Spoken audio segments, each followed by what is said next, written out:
Nishonboy kunlik bo'laman, Ro'ka tumanida. Bundan bir 2018-yillar Qo'ykada Koreys uchobni sentrini bitirganmiz. Ana hozirgi paytda shu yerda mana shu Toshkent turma zavodlarida ishdamiz. Faoliyatimiz ancha bo'lgan. Kim bo'lib ishlayapsiz?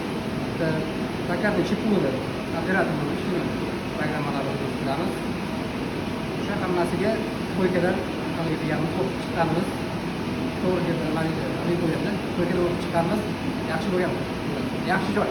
Tavsiya qilamiz o'qishni. Oilalari yaxshi? Oilalari yaxshi. Hammasi joyida. 2019 Qo'ykani bitirib kelganman. Yanvar oyida kirib, iyunda kelganmiz. Praktikada shu yerda o'taganmiz. 2 oy necha kun praktikada bo'lganmiz. Mana shu takarnida praktikada bo'lib turib, restoranga ishlagan. Ishingiz yaxshimi? Ishim yaxshi 7 yil bo'ladi xudo xohlasa. Avgust oyida kirgan.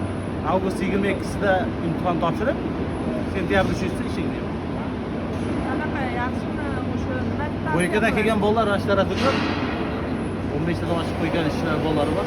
Hammasi yaxshi. tavsiya qilasizmi? Nima deysiz? Ha? Tavsiya qilasizmi? Tavsiya qilamiz. Bolalar kelib mana shu ish qilsa yaxshi. Dom bo'ladi, hunarli bo'ladi. Rahmat. Nishonboy Jasur 2018-yil Qo'ykaga qabul qilib o'qiganman. Hozirgi paytda Toshkent turma zavodida operator programmasi sohasida ishlayman. O'sha yerda o'qib, shu yerga kelib ishlaganman. Necha yil bo'lib ishlayapsiz? 7 yil bo'ladi. Yaxshi ish. Ishlar hammasi yaxshi. Sharoitlar ko'p. Oilalari?